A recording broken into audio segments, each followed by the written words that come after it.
Hello students, आज का हम लोगों का टॉपिक है concept of a capacitor and its principle. आज के इस टॉपिक में हम लोग कैपेसिटर का कंसेप्ट पढ़ेंगे और किस प्रिंसिपल पे ये वर्क करता है ये पढ़ेंगे। ठीक है, तो सबसे पहले मैं एक बेसिक नॉलेज या डेफिनेशन तुम लोगों को बता देना चाहता हूँ कि कैपेसिटर एक इंस्ट्रूमेंट होता है या फिर डिवाइस होता है बोल लो, या फिर अरेंजमेंट होता है, ठीक है, जो कि लार्ज अमाउंट ऑफ चार्ज को स्टोर करने के लिए यूज किया जाता है। ठीक है, ये एक अरेंजमेंट है which is use to store large amount of charge. ठीक, अब आते हैं कि ये कौन से प्रिंसिपल पे वर्क करता है, कैसे इसको बनाया जाता है, इसका कंसेप्ट क्या है। ठीक है, तो जैसे कि मान लो एक मेटल रॉड है, मेटल प्लेट है जिसको पॉजिटिवली चार्ज किया गया है। पॉजिटिव चार्ज इसको दिया गया है ए, मतलब ये ए है, एक रॉड मेटल प्लेट है, इसको पॉजिटिव चार्ज दिया गया है। ठीक है, इसके ऊपर पॉजिटिव चार्ज है। अब अगर एक और मेटल प्लेट बी को हम इसके क्लोज लेके आए, इसके पास लेके आएंगे, तो क्या होगा, इंडक्शन की वजह से इस मेटल प्लेट के अंदर वाले सरफेस पे निगेटिव चार्ज इंड्यूस हो जाएगा। ठीक है, तो इस प्लेट ए के पास वाला जो इसका सरफेस होगा उस पे निगेटिव चार्ज इंड्यूस हो जाएगा और इक्वल अमाउंट में बाहर वाले सरफेस पे पॉजिटिव चार्ज इंड्यूस हो जाएगा। ठीक है, ये इंडक्शन की वजह से हो रहा है, इंडक्शन के इफेक्ट की वजह से हो रहा है। अगर इंडक्शन का इफेक्ट तुम लोगों को ना याद हो तो मैं शॉर्ट में याद दिला देता हूँ कि इंडक्शन क्या होता है। जैसे कि मान लो कि कोई एक चार्ज बॉडी है जिसके ऊपर पॉजिटिव चार्ज है, निगेटिव चार्ज भी हो सकता है, मैं एग्जांपल ले रहा हूँ कि अगर इसके ऊपर पॉजिटिव चार्ज है और एक दूसरी बॉडी को मान लो कि कंडक्टर है, ये एक कंडक्टर है, अगर इसको हम इस बॉडी के पास लेके आएंगे, क्लोज लेके आएंगे, तो ये पॉजिटिव चार्ज क्या करेगा, इस बॉडी के सारे इलेक्ट्रॉन्स को अपनी तरफ अट्रैक्ट करेगा।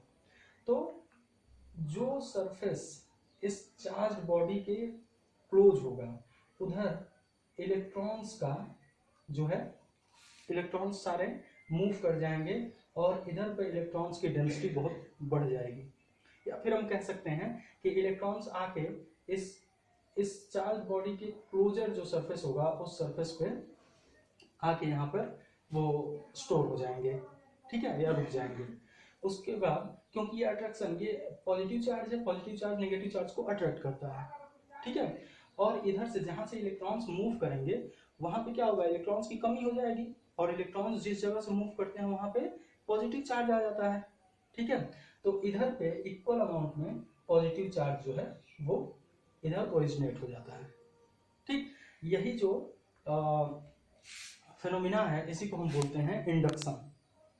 ठीक है, इंडक्शन इसे ही हम बोलते हैं। जैसे ही हम ये बॉडी रिमूव करेंगे तो ये दोनों चार्ज, इधर का जो नेगेटिव चार्ज है और इधर का पॉजिटिव चार्ज है, ये दोबारा से एलिमिनेट हो जाएगा, अपने आप से ही यहाँ से गायब हो जाएगा। ठीक है, तो ये तो था इंडक्शन कि इंडक्शन होता क्या है। अब आते हैं हम अपने टॉपिक पे। तो यहाँ पे क्या होगा कि हम एक पॉजिटिवली चार्ज मेटल प्लेट को दूसरे अनचार्ज प्लेट के पास लेके आए हैं, तो क्या हुआ है, इंडक्शन की वजह से इसके इनर सरफेस पे नेगेटिव चार्ज आ गया है और आउटर सरफेस पे पॉजिटिव चार्ज आ गया है। ठीक है, अब ध्यान से देखा जाए तो प्लेट ए का जो पोटेंशियल होगा उसके पोटेंशियल को इस प्लेट बी का जो इनर सरफेस है, जो नेगेटिव चार्ज है, वो इसके पोटेंशियल को डिक्रीज करेगा। ठीक है, और जो प्लेट बी का आउटर सरफेस है उस पर पॉजिटिव चार्ज है, तो ये क्या करेगा, इसके पोटेंशियल को इंक्रीज करेगा, मतलब मेटल ए के पोटेंशियल को क्या करेगा, वो इंक्रीज करेगा। ठीक है, तो जो पॉजिटिवली चार्ज सरफेस है वो मेटल प्लेट ए के पोटेंशियल को इंक्रीज कर रहा है और जो नेगेटिवली चार्ज सरफेस है वो मेटल प्लेट ए के पोटेंशियल को डिक्रीज कर रहा है। ठीक है, अब इसके बाद हम क्या करते हैं कि इस मेटल प्लेट बी के आउटर सरफेस को ग्राउंड कर देते हैं, ग्राउंड से कनेक्ट कर देते हैं। तो ग्राउंड क्या है, ग्राउंड तो एक बहुत बड़ा सिंक है, हमारा अर्थ जो है ये बहुत बड़ा सिंक है। ठीक है, तो ये क्या करेगा कि ग्राउंड से इलेक्ट्रॉन्स आएंगे और ये सारे पॉजिटिव चार्ज को एलिमिनेट कर देंगे या फिर न्यूट्रलाइज कर देंगे। ठीक है, न्यूट्रलाइज करने की वजह से यहाँ पे कोई भी चार्ज, फिर यहाँ कोई चार्ज नहीं रह जाएगा। आप लोग अगर नोट्स बनाना तो दोनों फिगर को सेपरेट बनाना, जैसे अभी इसके पहले जो ग्राउंड करने से पहले जो फिगर था उसको अलग ड्रॉ करना, और ग्राउंड करने के बाद वाला जो फिगर है उसको अलग से ड्रॉ करना। तो सारे पॉजिटिव चार्ज जो हैं वो अर्थ की वजह से न्यूट्रलाइज हो जाएंगे। ठीक है, अब क्या होगा कि पॉजिटिव चार्ज प्लेट ए के पोटेंशियल को सपोर्ट कर रहा था, मतलब इंक्रीज कर रहा था, और निगेटिव चार्ज जो है वो इसके पोटेंशियल को डिक्रीज कर रहे थे। तो पॉजिटिव चार्ज तो अर्थ हो गए, मतलब खत्म हो गए, न्यूट्रलाइज हो गए। अब प्लेट बी पे केवल निगेटिव चार्ज बचा हुआ है। अब ये निगेटिव चार्ज क्या करेगा, प्लेट ए के पोटेंशियल को डिक्रीज करेगा। ठीक है, अब अगर डिक्रीज कर रहा है तो कैपेसिटेंस का फॉर्मूला जो हम लोग पढ़े हैं, C is equal to charge upon potential, यही होता है ना। मान लो अगर मेटल प्लेट ए का पोटेंशियल जो है वो डिक्रीज होता है, अगर ये डिक्रीज हो रहा है तो कैपेसिटेंस क्या होगा, कैपेसिटेंस इंक्रीज कर जाएगा इसका। और कैपेसिटेंस क्या होता है, किसी भी कंडक्टर का जो चार्ज को स्टोर करने की जो एबिलिटी होती है उसे ही हम बोलते हैं कैपेसिटेंस।